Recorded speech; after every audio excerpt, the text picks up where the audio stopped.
In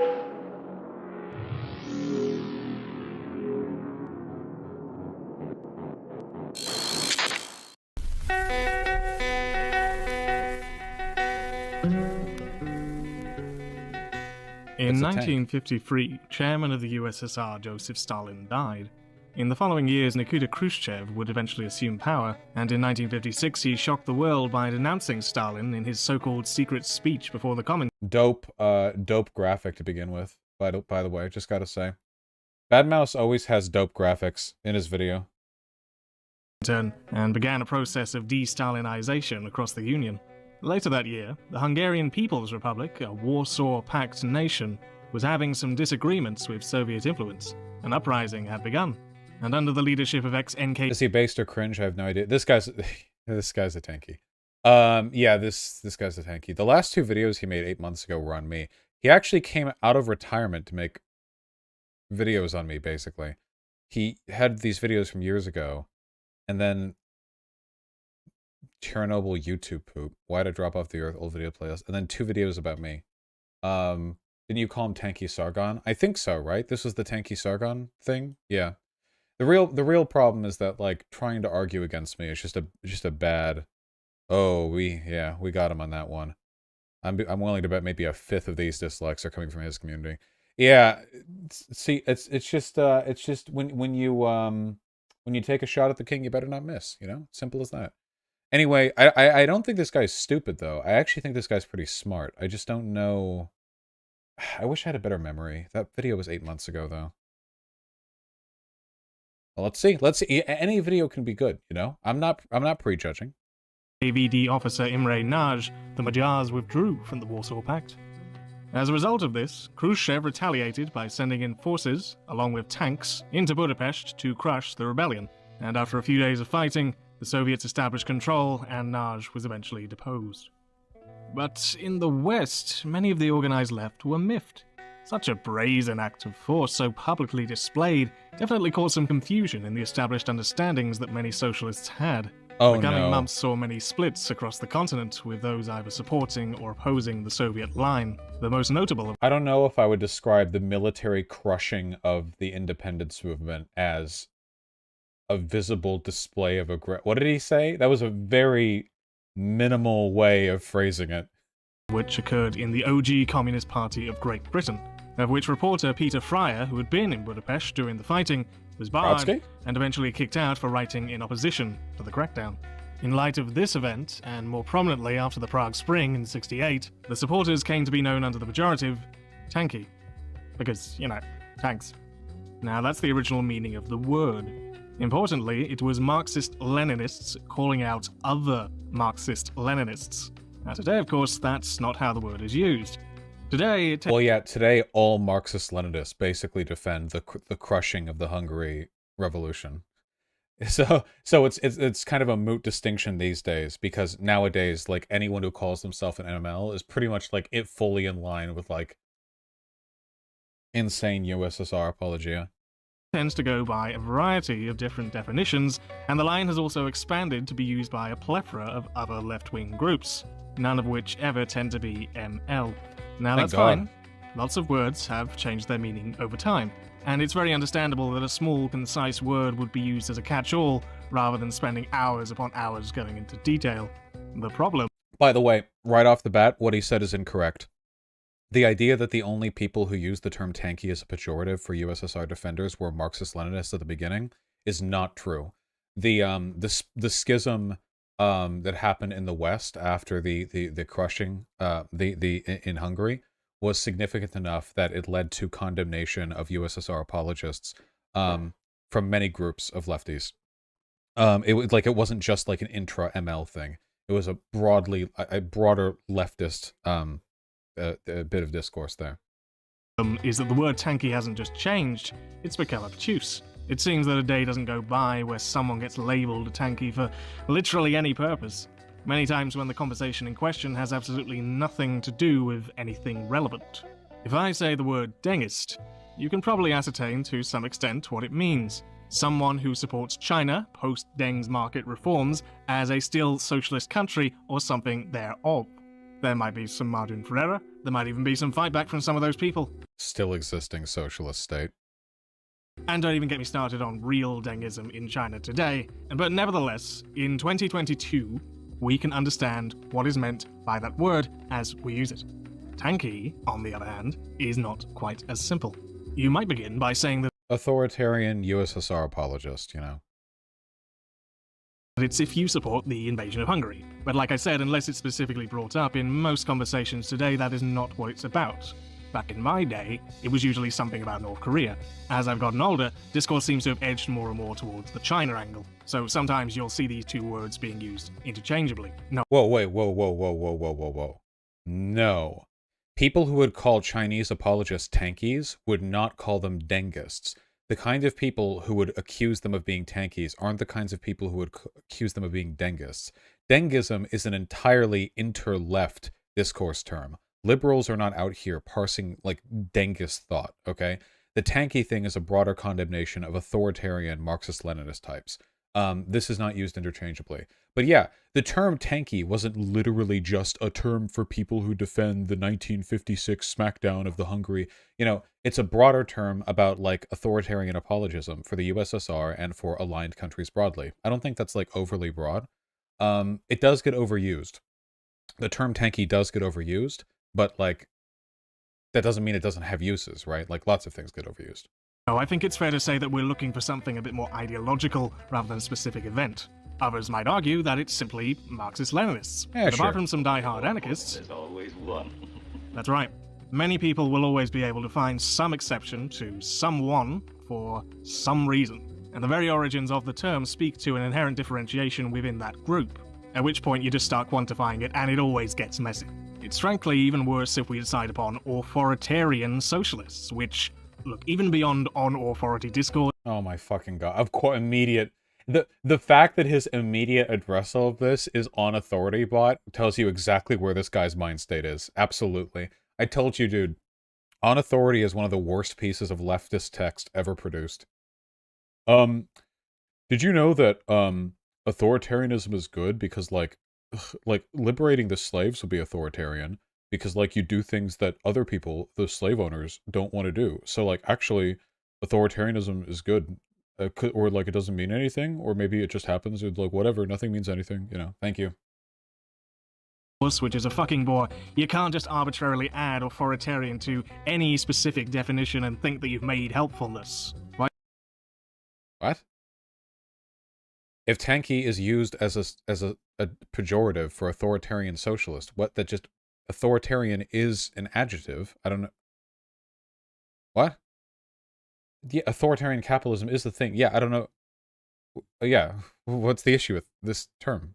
I'd like the word in question, it becomes vague and selective. Oh, this is like tanky, this is like tanky bingo. Oh, really? The term authoritarianism is vague? Go on. I swear to God, you see it all play out 1,000 times. Oh, really? You think the term authoritarianism is overused to the point of meaninglessness? The same way that white nationalists think the term racism is overused to the point of meaninglessness? Please, go on. I'm very interested in your point of view.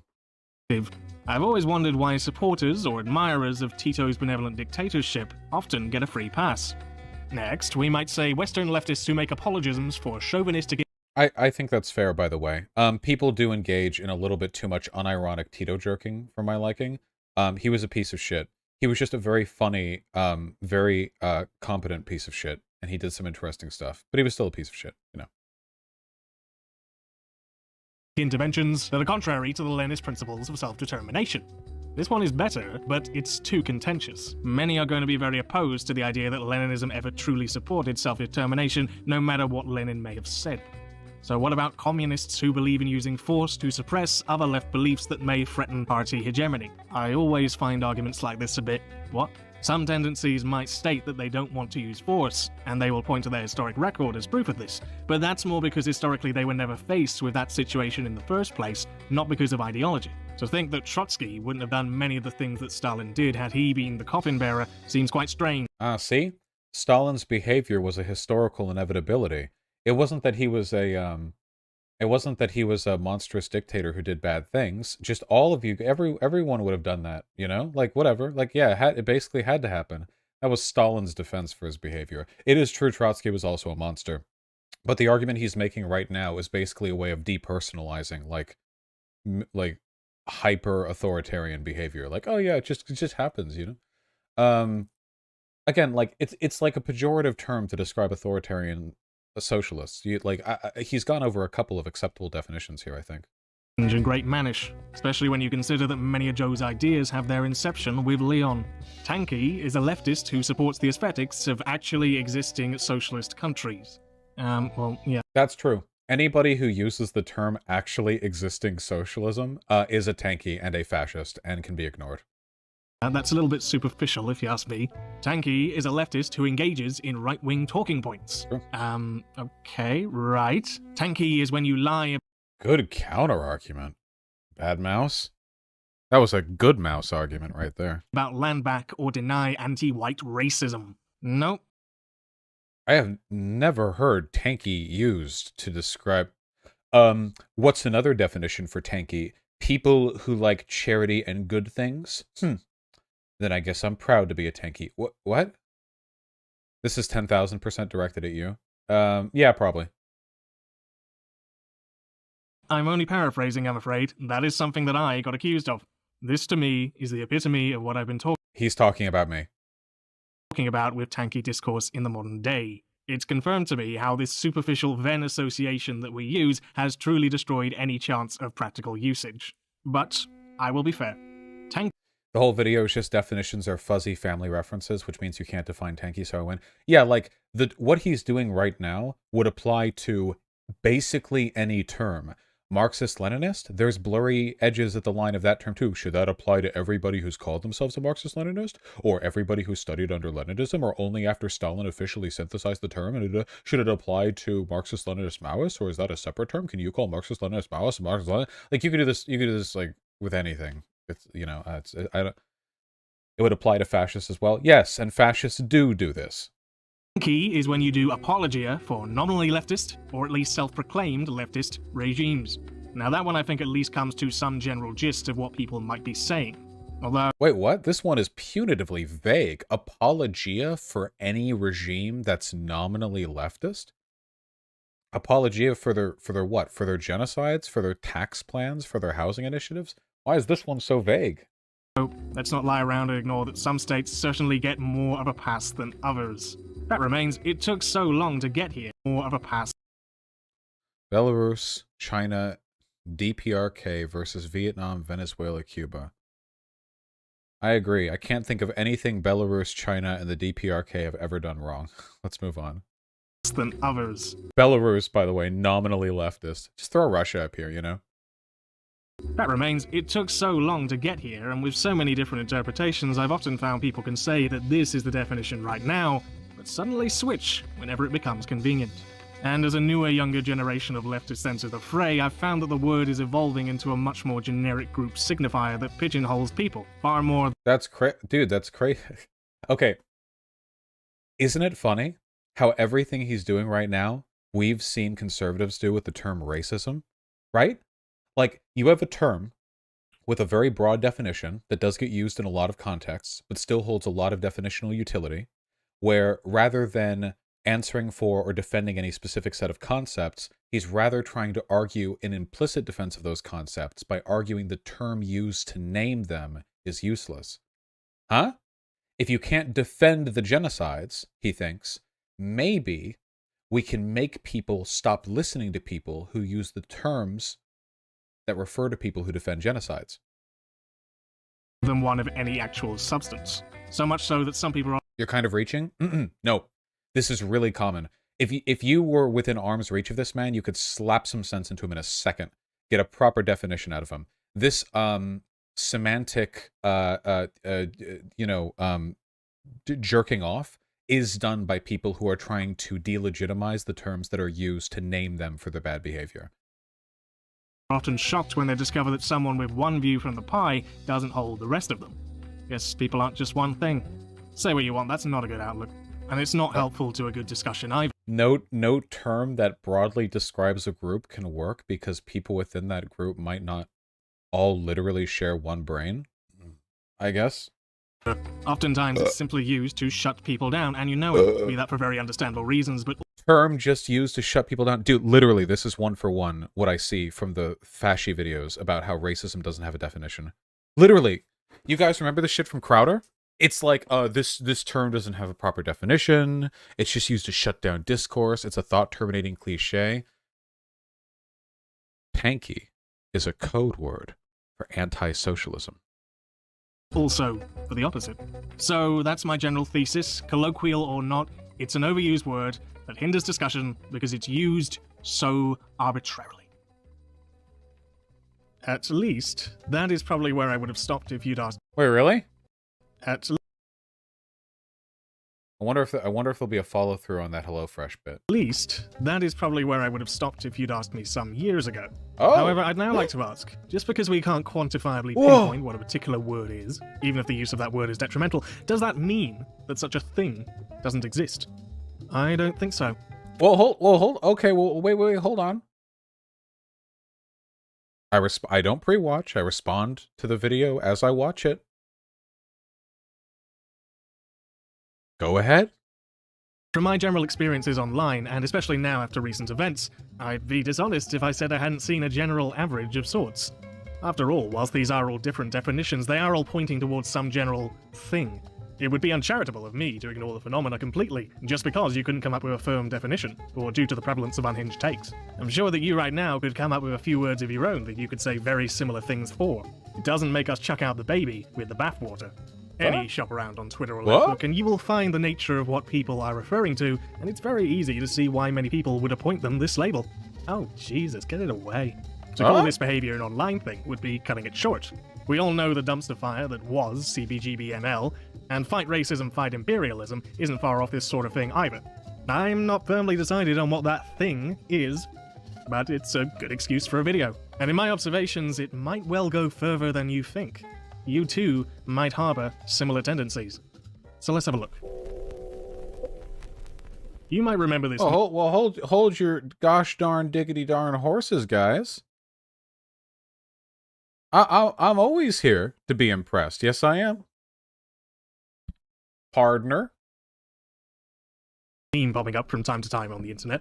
It's implying that if you call people tanky, then you're dissing the name of all these great many people who you would have also derided if you'd met them. Of course, if you were like me, you were probably raising a few eyebrows first time you saw it. We can remove some of these people immediately because, quite simply, they weren't even communists. Well, maybe Kwame Ture, but based off a few interviews I've seen of him, definitely not an ML. A lot of what connects these people is... The person who made this meme just, like, added black. It's like, okay, they just start throwing together, like, non-white, like, left-leaning people together, and they're like, oh, these were all champions of the Soviet Union. It's a shitty meme, but let's see him break it down. Bad Mouse almost certainly knows more about the history of Marxist-Leninism than I do. Largely association, not ideological determination. But amongst those who are, even if we were to consider all of these people to be the same, framing them in this way ignores many of the nuances for why we uphold these people in the first place. Firstly, it's ignoring the way in which time plays into people's understandings of events. W.E.B. Du Bois probably makes this list due to his eulogy to Stalin after he died. Now, does this make him as such? Well, I do have to state the obvious, but a page-and-a-half eulogy for a guy who lived 95 years, founded the NAACP, and later became a communist in his very last days is quite a reach. But I would like to offer one bit more than that. What many forget is that Stalin hasn't always been viewed in the same way that we view him as today. Prior to Khrushchev's denouncement in '56, many on the left viewed him at least similar to how the average person views many contemporary figures, men of contrasts. Why else would you have had so many Western workers flocking over there during the nascent USSR? This is true. One of the reasons the crackdown on Hungary in '56 was such a big deal to Western leftists is because before then, a lot of people, first of all, a lot of the shit Stalin had done wasn't known, and also the Soviet government had done a pretty effective job of propagandizing their terrible behavior as, like, you know, a necessary component of defending the revolutionary state. Keep in mind the era back then. Like, it's not like there was any internet, right? Like, you get, like, newspaper shit.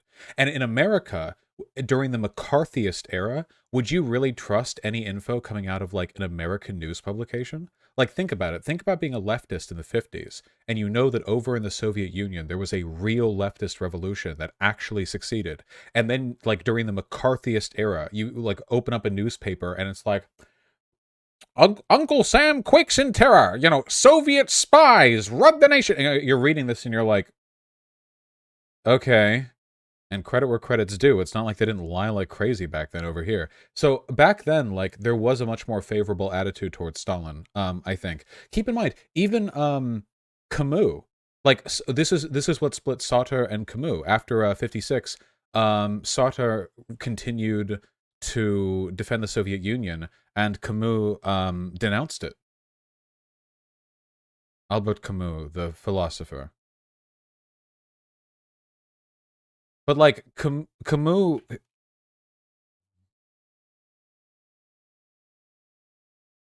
That's, this guy.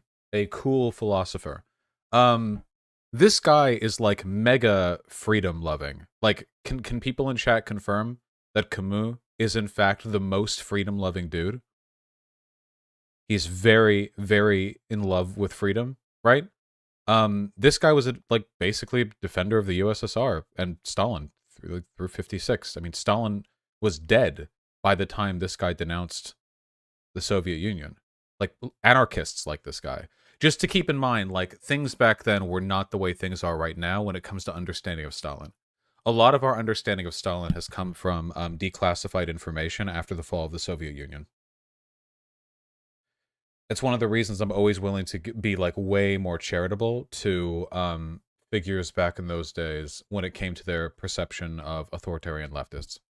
It's only since then that opinion has altered across the entire political spectrum in light of modern data. To give a more understandable example, it's been said to me that opinion about Churchill prior to 1940 would have been largely negative due to his bad track record up to that point. But today, he's viewed by many Brits as the man who won the war. As if an individual can win a war, but no matter, the legacy of World War II in the minds of the British made him an icon. It's clear then that Old Man Du Bois would have been viewing Stalin from a very different perspective, and perspective is everything. The other reason is that in addition to legacy playing a contemporary role then, it also plays a very different role today.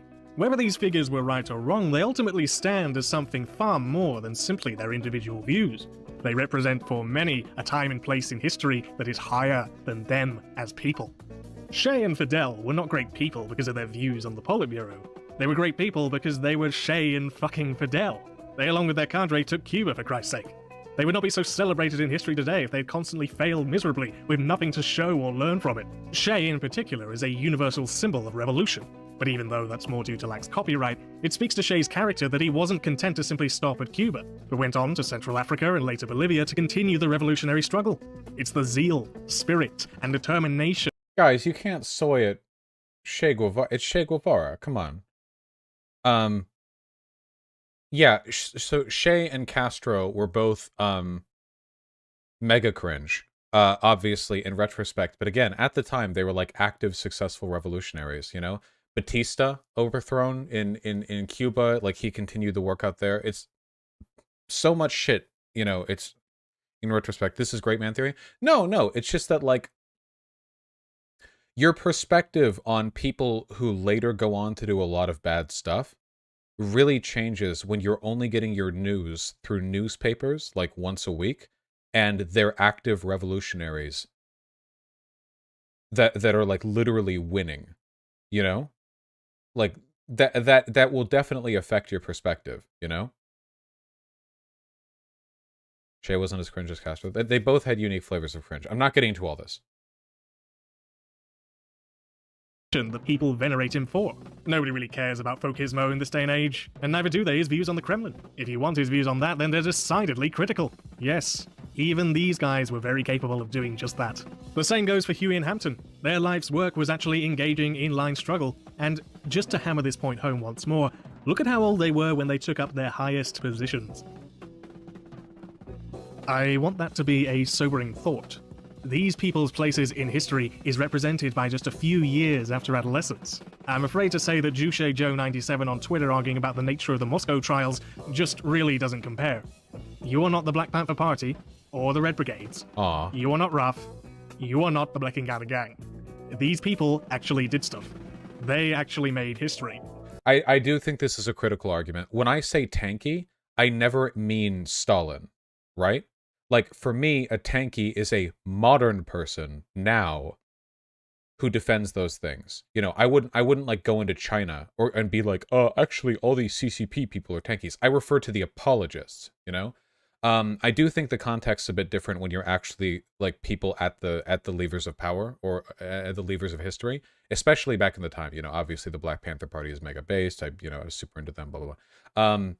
But when people are like, you would have called Albert Einstein a tanky because he defended the USSR, like they're being dumb. And this is interesting. Even with the bias of modern eyes, one can't help but look around and find that all today of similar character are pretty impotent. Apart from the occasional flag-waving demo here and there. It's all well and good harping on old names, but can you really say the same for the present? Of course, one could make the argument, well, this is an indictment of the left at large, but the point is, they're not you. They're not the same. I'm not saying that you literally have to rob a bank, this is not the 70s anymore, but the comparison is... The Giga Chad argument is saying that trying to share an ideology with these people as an ML is like a white nationalist claiming that they built America because, like, white people did stuff, which is a stupid claim on its own, but you know what I mean. Like, it's a person right now, right here, who's like, you don't like what I've said? Well, you would have punched Mandela in the face. You know, it's like, okay, buddy. All right, yeah, sure. You're right up here next. Is edifying nonetheless. Why are so many of these groups today so stagnant when their predecessors, even under duress, were making history? Also, no, seriously, why is Malcolm X here? It's been a fairly opportunistic trend in recent days to label Malcolm X a communist, even more strangely, a Marxist-Leninist. I've looked around at the evidence, and it's very scant to say the least. It's about as strong as saying that Orwell, Tolkien, or even Chris Hedges were all anarchists. Anarchist, that's the anarchist in me. Malcolm X described himself in 1950 while still locked up as a communist, but after that we don't really have any other mentions. It's safe to assume that he may have briefly gone communist, but then had second thoughts, bearing in mind that he had many more years left in prison and many more books left to read. Labeling him red based on a single letter when there were many years left of his life comes across as fairly opportunistic, as it also comes to contrast when he praises anti-communists like Oswald Spengler. And some throws to the fact that he met with Castro or that he praised the Cuban Revolution just come across as plain ignorant. Especially when you consider that their meeting happened prior to Castro even labeling himself a communist, and for the last time, the Cuban Revolution was not communist, it was a national revolution. Was he an anti-capitalist? Was he some sort of socialist? I don't know. What we do know is that this level of recuperation is quite strange. When even George Michael had more evidence for dying a communist, it comes across as a bit idol grabby? Why? Why is having all these people in your group so I don't disagree with what's being said here, by the way. What he's saying here, I mean, he's essentially saying that this is like a really, really lazy attempt at legitimizing a modern term or ideology by roping in like as many disparate threads as possible. I'm not like a huge expert on the histories of every single one of these people, so if he says anything historically inaccurate in the specifics, I might not be able to catch it. So I don't really know. Everything that he said, as far as I can tell, is accurate in terms of like the history stuff. And he's relying on that, Vaush. Well, chat, if anyone here in chat says that there's something factually inaccurate that he claims about, any of this, then yeah, point it out. Essential to your beliefs. I've so far talked about Tanky as being a derivative of Marxism-Leninism, but you probably know by now that often such accusatories don't even belong there in the first place. There's nothing about being an upholder of democratic centralism that secures one's place as a Tanky. Discussion these days tends to be wrapped around one main principle: anti-Americanism. Now, while at first you might say, well, of course, America bad, the issue comes when we use it for our ideological basis. By all means, down with the USA, let it burn, but you're... This is... Off the bat, this is broadly true. Yeah, haven't I said this a million times? That a lot of tankies literally just America bad as their central ideology, so any other dictator or authoritarian government or genocide or massacre is totally acceptable as long as it spites America. Yeah, I mean, I think that's a... I don't think that's the definition. There are plenty of non-tankies who make anti-Americanism like their central ideological tenet. Like Putin, for example. A ton of Putin and like the Kremlin's general political strategizing has been about, like, positioning world politics against America's. You know, like, anti-Americanism is a core part of their geopolitical strategy. But I think it's, like, associated. Our opposition to America should always be firmly rooted in its actions and its history, not create an almost transcendent animosity towards it that takes precedent over class struggle. The effect of this ideological standpoint is that you end up defending pretty much anything opposed to America. And don't eye roll me or say that I don't understand primary contradictions or what have you, because you know that this happens. We need to recognize that capitalist states, like Russia, have the same interests as other world powers. The only main difference is that they're on the lesser team. There's certainly geopolitical complexity to it, I'm not going to get into that today, but the conclusion here is never to take their side. Or say that you don't, but do it anyway. To do this leads people to make very ahistoric takes, from saying that Russians are a colonized indigenous group, claiming that certain genocides with much documentation never happened, or making— Oh shit, he's on top of Chomsky on this one. Oh god. Chomsky been taking nothing but L's the past year. Incredibly unnuanced presentations on figures like Saddam, Gaddafi, or Assad, simply because they are or were opposed to America. Now, there are, of course, people who use anti-American ideologues as an excuse to justify their chauvinistic behaviors. I've spoken about this before, they're Euston Street fools, but it doesn't ignore that such a presence does exist. Remember old man Du Bois? Well, he's a very fine example of this. He believed that Japan was the antidote to white supremacy and the West at large, even considering the occupation of Manchuria to be a benevolent endeavor. Oh no, no, no, no. I think you can find some modern parallels to that. Oh no, no, no, Of no. course, it does stand to reason that if you do believe all of this, then me saying this isn't going to— I didn't know he knew. I didn't know he thought that. That's yeah, that's should have left that take in the drafts, Oomphy. Wait, what? He was saying that a good antidote to white supremacy worldwide was the Japanese occupation of Manchuria, which led to the deaths of millions and millions of people, and raping and murdering of babies, and a lot. It led to a lot. A lot of stuff happened. It's easier to see bad takes in retrospect. No, no, no, no, no. Not on the Japanese occupation of Manchuria, motherfucker. You could be very in current spect on that one and see some problems. No, no, no, no, no. I'm not giving him that one. going to change your views. You're just going to go, yeah, I do believe that. So what? I'm right. Quite like those fools I spoke about earlier, I found a growing tendency to adopt the word tanky, with many people often parading around the accusation as reinforcement that those around them are just deranged, and that tanky simply means you're right. And often sour uses of the word only further justify this adoption. If that is you, then I hope in the future you'll shake off some of that stoicism and arrogance. Let's just say that you're going to look mighty silly down the line. I'd argue that there are ways of going about this stuff. It's understandable to ask whether the revolution of '56 would have accomplished its aims if it wouldn't have just fallen back into the bosom of the capitalist West. It's quite another thing entirely to make the egregious and utterly unfounded claim that fascists were the leaders of the revolt and that the invasion was to save Jews from pogroms. Some things never change, eh? There's something very convenient going on here. Dude, this video is actually turning out to be kind of based, to be perfectly honest with you. Dude, well, shit. Yeah, I don't know.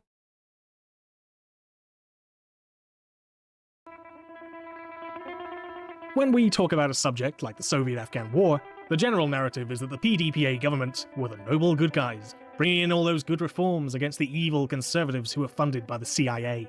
That the Soviets were in fact the saviors who were I wonder if he's going to endorse NATO at the end. Like I would. invited in to help them defend socialism against US-backed fascists. But when we take a narrative similar to this, we often miss out some very crucial nuance. The PDPA were never a popular group with mass support. We often hear again and again about the conservative backlash to them, but we never hear about the wealth of communist-aligned groups throughout the land with far greater support, such as the Eternal Flame, ALO, Sama, Rawa, to name but a few. All groups that the government went on to later crush and repress after seizing power.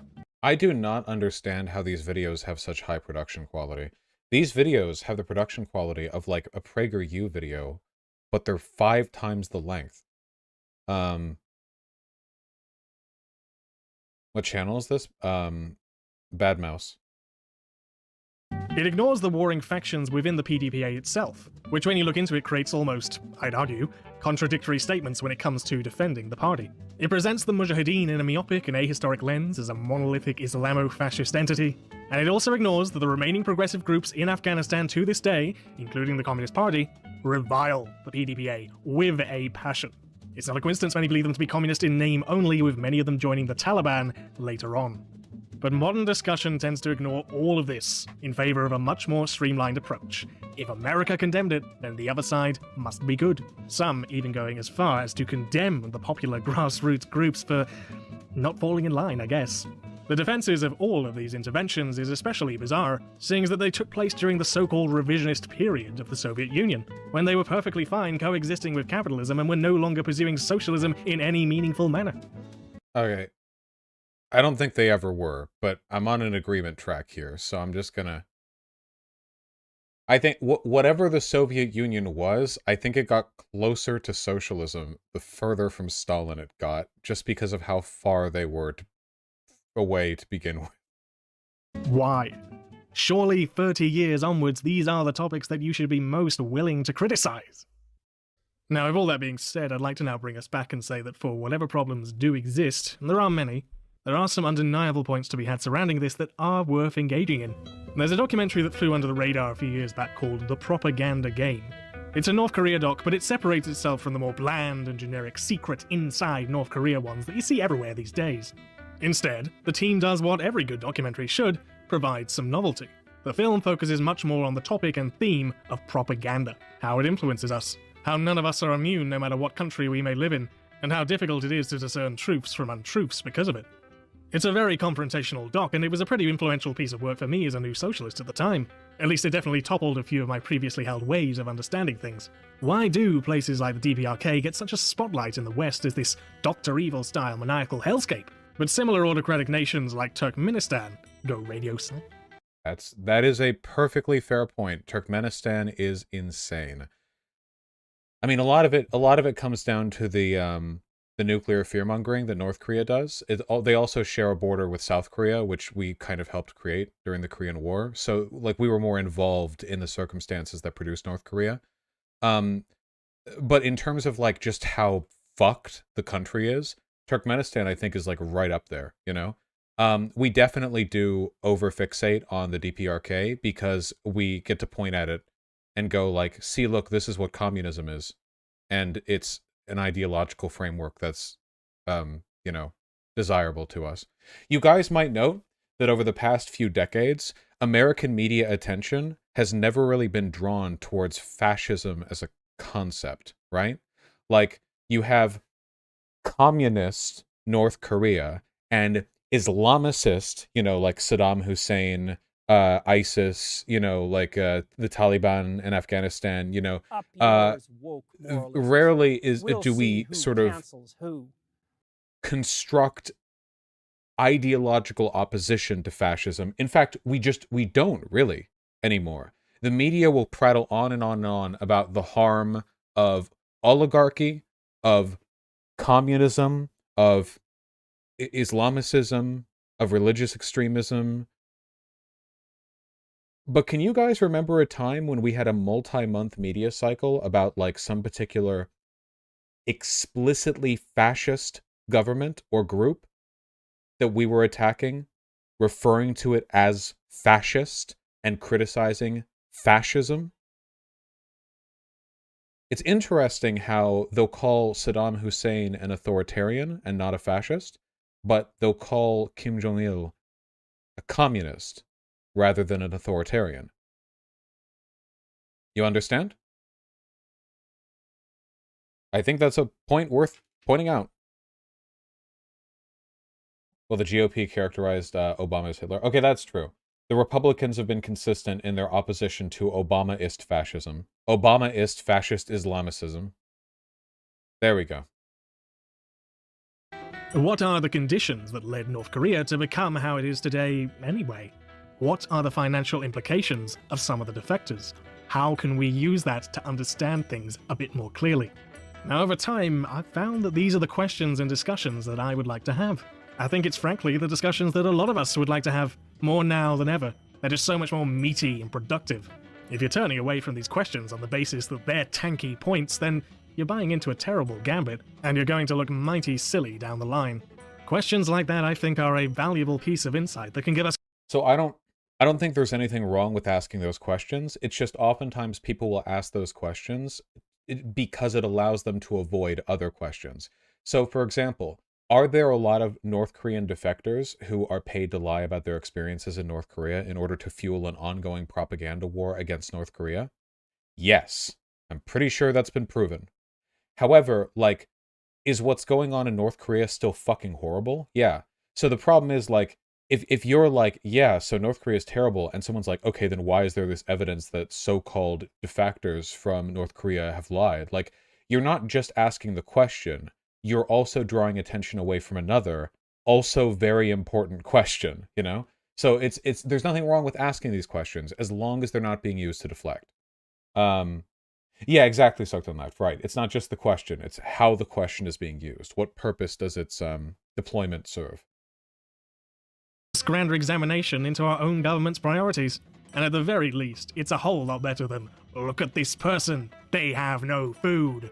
Many times leftists do fall into the trap of regurgitating neoliberal lies under the pretense of being anti-authoritarian. Whoa, whoa, whoa, whoa, whoa, whoa, whoa, whoa, whoa. I assume that he threw up the NATO star to showcase the anti-authoritarian label. Because NATO is our vanguard against authoritarianism and despots. I began writing this long before the contemporary conflict in Ukraine, and whilst of course I don't support Russian aggression by any means, and I do consider it the more pressing concern, principled leftists should not be so naive as to buy into Western narratives so jubilantly, and allow like what? Which natives? Wait, what word did he say? Oh god, my brain just misfired. Naive as to buy into Western narratives so... Narratives? Narratives? Which narratives? Bad Mouse. Jubilantly, and allow discussion to favor a highly Pax Americana standpoint in response. It's the problem with this framework in the context of the Ukraine conflict is that America's like objectively the good guy here in a leftist context. You know, in a world where Ukraine remains independent and neoliberal, or a puppet state of Russia and fascist, the leftist preference is towards the former, and Russian arms are being used to smash Ukraine, and American arms are being used to protect it. In this context, we are occupying the moral high ground. That's not to say that our intentions here are like purely noble. They're not. We're doing this for geopolitical reasons, but. You know, it's like we're starting off from a good place, you know, and this particular situation. A Western savior complex that needs removing from our collective consciousness. I found actually that since the intervention took place, there's been good space created for a re-examination of our modern geopolitical outlooks. I do welcome it, because I feel it is a discussion worth having. But much of the time when we have these conversations, the responses I find usually only ever tend to move in a weirdly fetishistic and dogmatic fealty. I like this cartoonist a lot, or Oomphies. To the opposite, no matter what happens. Attitudes that you wouldn't find that uncommon from weebs. Whilst you might find the propaganda game insightful, it's just as easily a fact that many will see Alejandro's points, be faced with an entourage of new perspectives, and come to the very simplistic conclusion of, well, DBRK good. When you've been on the left long enough, there's always the inclination to call for a new beginning with a fresh start that separates itself fervently from everything that came before, or just calls for a return to the beginning again with Marx. I'm always a bit skeptical when things like this come up, because these calls for a new beginning are not quite as novel as you may believe. But I do get where the desire comes from. There's a certain Soviet sediment that's been depositing on our banks for 100 years now, and after a while it just... Isn't it fucking wild how leftism is doomed to failure because we're being dragged down to the void by the the chains of the past? How iron shackles connect us to dead men who sink? Like isn't it wild? Like we're 2 decades into the 21st century, and people consider the Soviet Union to be like an icon of modern political advocacy and like a lesson to be pulled from, you know? We are chained to millions of dead men, and they are sinking fast. Just gets grating seeing this slow build to old ways that really doesn't amount to much, like grand empires that suffer great defeat and withdraw into nostalgic narratives instead of looking towards future horizons. Yeah. Yet, at the same time, that very sediment can often be seen as evidence that we should return to it. Why not? It's right there. It's had the longest run. No. Like I said, to focus so much... No. That's the wrong lesson to take.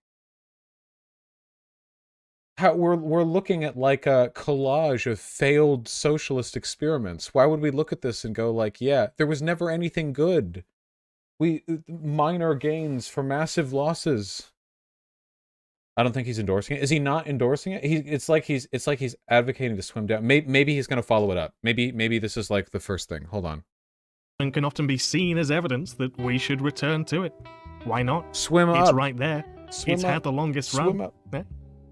Swim up. Like I said, to focus so much on attributing all these attitudes solely to Marxist-Leninists... Okay, yeah, he's describing attitudes held by the tankies. Okay. When you pause and you start and you pause and you start, it can be difficult to follow the syntax of a sentence. This is not an endorsement. Okay, thank God. This would be unfair and limiting. It's only a natural tendency to focus on the examples that verify our own existing beliefs. When it comes to reinterpreting events and taking on convenient narratives, I've seen plenty... Sorry, I'm looking at YouTube chat. No, Vaush, that's wrong. Ukraine is a right-wing capitalist war, and while NATO is on the right side in this one conflict, it's on the wrong side in plenty of others.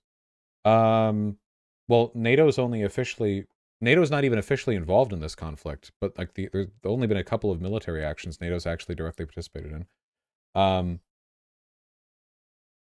But all I said was that NATO's on the right on this one. I wasn't even a broad endorsement of NATO. I will broadly endorse NATO, but that's not what I was doing here. Yeah, I'm happy to. Can you really keep praising NATO as Turkey is about to invade Rojava again? I hope this point hasn't been lost to my audience, but NATO is a military alliance between a collection of states, every single one of which I hate. Do you think I like NATO? Yes? Ah, well. Plenty of demagogues under... Yes, you keep saying... Wait, are you guys being real? Guys, the NATO shit right now is because NATO, like as a broad geopolitical organization, exists to an overall benefit. The shit that's happening right now with Turkey and Rojava would not happen if NATO didn't exist. The reason I support NATO's existence is because its existence begets positive... oh, I'm a mole. Look, I'm a little duder. NATO's existence produces positive outcomes and doesn't add negative outcomes that wouldn't have already existed. This is all your memeing coming back to bite you in the ass? Like, I would obviously prefer it if NATO was capable of keeping Turkey. Yes, it would. Turkey can only get away with this shit because of NATO. Wait, you seriously think that Turkey wouldn't be able to fuck with, like, the Rojava and, like, the lawless territories to its south if it weren't in NATO? Turkey could absolutely do that without being a part of NATO. What's gonna happen? Is fucking Assad going to invade Turkey? No. Turkey could have kept doing this either way. I don't think that NATO is giving Turkey couldn't do shit when US troops were there. Yeah, I think we should have kept troops there. But even if Turkey wasn't in NATO, they wouldn't have like risked war with the United States by invading Rojava while we had troops there. How about they commit war crimes? What about Lydia? Lydia? Lydia, oh, have you met Lydia? Lydia, the happy lady. That Lydia? I'm confused. Should I look NATO? Wait, do you guys not remember the multiple debates that I had right after the fucking beginning of the Ukraine arc? Do you guys not remember my position? Okay, fine. One more time. Okay. So first of all, being for or against NATO makes you retard brain, okay? NATO is just a military alliance. As long as nation states exist, military alliances will be formed between those states in accordance with the geopolitical interests of those states. That's like a fact of life. You can't argue against that. You can argue against the policies of NATO or the number of people in NATO or like which countries are a part or whatever, but like you can't oppose the concept of military alliances. You might as well oppose like the military alliances are a part of states existing at all. You know, like we're talking very theoretical post-state communist anarchist like worldwide shit. And if you really want to go down that road, like, then you oppose basically everything that exists, and your commentary is worthless, and I don't care about you. Congratulations, you're so socialist. Wow, you're against all countries? Wow, oh my god, that's so novel and brave of you. Let me throat your dick till you choke my fucking stomach with your cum. No, I don't care. You're boring. I live in the real world. So in the real world that I actually exist in, we have countries. That's probably going to be the case for a while. And as long as we have countries, there will be military alliances. So, NATO. What does NATO allow for, and what does NATO prevent? What things happen because of NATO, and what things can't happen because of NATO? Well, here's the thing, guys. Most of the countries that are in NATO would have already been incredibly powerful, militarily advanced countries that can't be invaded without NATO. Every country that has nukes can't really be invaded to begin with. And many of the countries that are in NATO that don't have nukes aren't really in positions to have been invaded anyway, except for one particular group. What group of countries that are in NATO might have been invaded if they weren't in NATO? Hmm? Hmm? Hmm? Hmm? Hmm?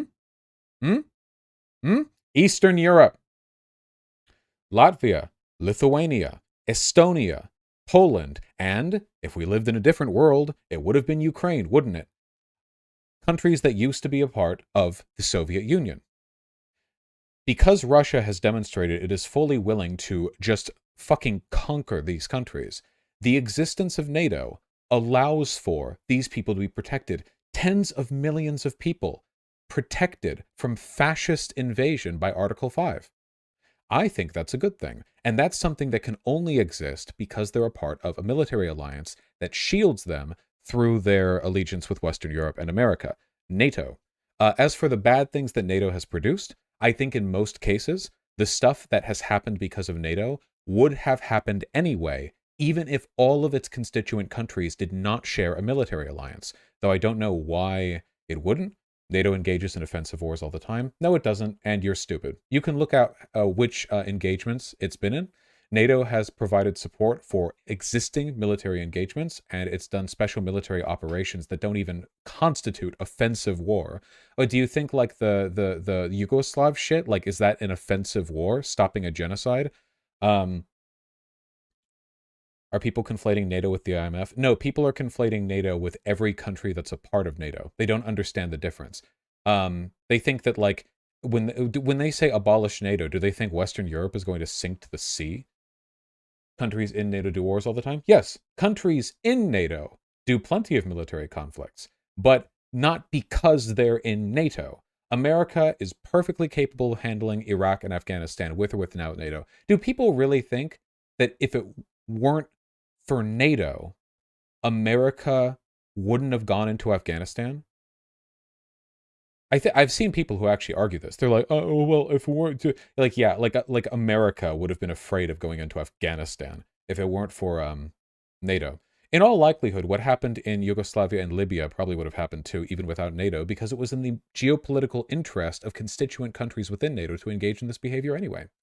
So to put it another way, NATO, as an organization, does more good than harm, not because it's good morally, not because its constituent countries don't do bad things, but because there is a limited range of things which do and do not happen specifically because of NATO's existence, and within the good category, that involves the protection of tens of millions of innocents under Article 5 in former Soviet territory.